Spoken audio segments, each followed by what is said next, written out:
രാഷ്ട്രീയ പാർട്ടികളുടെയും നേതാക്കളുടെയും തണലില്ലാതെ സ്വന്തം നിലയിൽ വളർത്തിയെടുത്ത പൊതുസേവനമാണ് എം.എൽ. റോസിയുടെ കൈമുതൽ. ഒരംഗത്തിനു കൂടി ബാല്യമുണ്ടെന്നും അന്നും താൻ വിജയിക്കുമെന്നും ഉറപ്പിച്ചു പറയുന്ന ആത്മവിശ്വാസമാണ് റോസിയുടെ വിജയരഹസ്യം. തദ്ദേശ തിരഞ്ഞെടുപ്പിൽ തോൽവി എന്തെന്നറിയാത്ത 3 പതിറ്റാണ്ട് കാലത്തെ രാഷ്ട്രീയ യാത്ര. ഇതാണ് തൃശൂർ കോർപ്പറേഷനിലെ ഡെപ്യൂട്ടി മേയർ എം.എൽ. റോസിയെ മറ്റുള്ളവരിൽ നിന്നും വ്യത്യസ്തമാക്കുന്നത്. പ്രായം തളർത്താത്ത രാഷ്ട്രീയ പോരാളി. ഇതാണ് എം.എൽ. റോസി ചേച്ചി. ഇത്രയും വർഷമായിട്ട് തോൽവി എന്താണെന്ന് അറിഞ്ഞിട്ടില്ല. അതിൻ്റെ ഒരു രഹസ്യം എന്താണ് ചേച്ചി? ജനങ്ങളുമായിട്ടുള്ള സമ്പർക്കം, ജനങ്ങളുമായിട്ടുള്ള ഇടപെടലാണ് എൻ്റെ ഏറ്റവും വലിയ സമ്പത്ത്. ആ ജനം ഒരിക്കലും എന്നെ കൈ മാറിയിട്ടില്ല, പിന്മാറിയിട്ടില്ല. ഇപ്പോഴും അവരുടെ കൂടെ എന്നുള്ള ബോധ്യം അവരിലുണ്ട്. ഇപ്പോൾ എത്ര വയസ്സുണ്ട്? എനിക്ക് 72 വയസ്സ്. അപ്പോൾ കോർപ്പറേഷനിൽ ഇത്രയും വർഷങ്ങളായിട്ടുള്ളൊരു അംഗമാണ്. അന്ന് തൊട്ട് ഇന്ന് വരെയുള്ള വികസനത്തെ ചേച്ചി എങ്ങനെയാണ് കാണുന്നത്? ഞാൻ അതായത് പ്രാദേശികം വരുന്ന ഞങ്ങളുടെ ഡിവിഷനിലേക്ക് എന്തൊക്കെയാണ് വികസനം വേണ്ടത് എന്ന് ആരാഞ്ഞുകൊണ്ട് അതിനെല്ലാവരെയും ഉൾക്കൊള്ളിച്ചുകൊണ്ട് കക്ഷി രാഷ്ട്രീയത്തെക്കാൾ കൂടുതൽ ജനങ്ങളെ കയ്യിലെടുത്തുകൊണ്ട് വികസന പരിപാടികൾ എന്ന് നിറവേറ്റുന്ന ഒരു വ്യക്തിയാണ് ഞാൻ. അതിൽ രാഷ്ട്രീയമില്ല.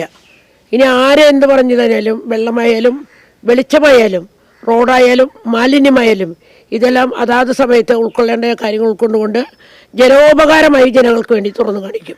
അത് നടപ്പിലാക്കുകയാണ് എൻ്റെ ഉദ്ദേശം. ഇപ്പോൾ രാഷ്ട്രീയത്തിലേക്ക് വരാൻ ഉദ്ദേശിക്കുന്ന യുവതലമുറയ്ക്ക് ചേച്ചി ശരിക്കും ഒരു മാതൃകയാണ്. ഇപ്പോൾ മൊത്തം ഒരു എത്ര വർഷമായി ഒരു രാഷ്ട്രീയ ജീവിതം? ഞാൻ തുടക്കം മുതലേ 95 മുതൽ. കാരണം ഞാൻ കുറേ ഫീൽഡ് വർക്ക്, സോഷ്യൽ വർക്ക് ചെയ്തിരുന്നു. അപ്പം ജനങ്ങളുമായിട്ടുള്ള ഇടപെടലിൽ എനിക്ക് പണ്ടേ ഒരു നല്ല ഹരായിരുന്നു. അതിലൂടെയാണ് ഇതൊക്കെ നേരിടുന്നത്. ഇപ്പോഴും പുതിയ കൗൺസിലേഴ്സ് വരുമ്പോൾ പറയാണ്, എല്ലാവരും അവരോട് പറഞ്ഞു കൊടുക്കുന്നത് റോസ് ചേച്ചിയെ മാതൃകയായിട്ട് അവരെന്താണ് ചെയ്തതെങ്കിൽ ഒന്ന് ചോദിച്ചറിയുക. അതനുസരിച്ച് എല്ലാ കൽപ്പടകളും കയറി വരാനും സാധ്യതയുണ്ട് എന്ന് ബോധ്യം. ഞാൻ എന്നെ അറിയുന്ന വിധത്തിലൊക്കെ അവരെ വളർത്തി പരിപാലിച്ചു കൊണ്ടുവരാൻ ഞാൻ ഒരുക്കാണ്. ഇനിയിപ്പോൾ എന്ത് പുതിയതായിട്ട് എന്ത് വികസനമാണ് ഈ കാളത്തോടിലേക്ക് കൊണ്ടുവരുന്നത്? ഇനി കാളത്തോട് എന്ന് പറയുമ്പോൾ ഇവിടെയുള്ളത് ഒരു പെലെ ഗ്രൗണ്ടുണ്ട്. അതിന് നമുക്ക് ഒരാളിൽ നിക്ഷിപ്തമല്ല, സംസ്ഥാന ഗവൺമെൻറ്റും തൃശ്ശൂർ കോർപ്പറേഷൻ നൽകുന്ന അതാത് കാലഘട്ടത്തിൽ നൽകുന്ന വികസനത്തിൻ്റെ കാര്യമായി തരുന്ന തുക കൊണ്ട് ഘട്ടം ഘട്ടമായി നമ്മൾ പ്രവൃത്തികൾ ആരംഭിക്കുന്നു. അതിനുപരി കഴിഞ്ഞ ബഡ്ജറ്റിലേക്ക് സംസ്ഥാന ഗവൺമെൻറ്റിൻ്റെ 3 കോടി രൂപ അനുവദിച്ചിട്ടുണ്ട്. 110 മീറ്റർ ഗാലറിയും 24 കടമുറികളും ഇപ്പോൾ അധികം വൈകാതെ തന്നെ പണി തുടങ്ങും. 1500 കോടിയുടെ വികസനങ്ങളെ എണ്ണി പറഞ്ഞ ഈ ഒരു LDFന് ഇത്തവണ വിജയം കൈവരിക്കാനായിട്ട് സാധിച്ചില്ല. അത് എന്തുകൊണ്ടായിരിക്കും? എനിക്ക് തോന്നുന്നു, എൻ്റെ തോന്നൽ മുഴുവനും ശരിയാണെന്ന് അറിയില്ല, പക്ഷേ ടാക്സ് റിവിഷൻ വന്നു.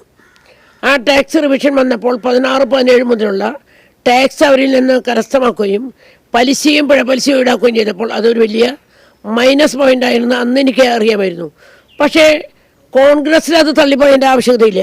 അവരുടെ കാലഘട്ടത്തിൽ എടുക്കേണ്ട നിയമങ്ങൾ അതാത് കാലഘട്ടത്തിൽ എടുക്കാത്തതിൻ്റെ ദോഷം ഇപ്പോഴത്തെ ഭരണസമിതി ഏറ്റെടുക്കേണ്ടി വന്നു.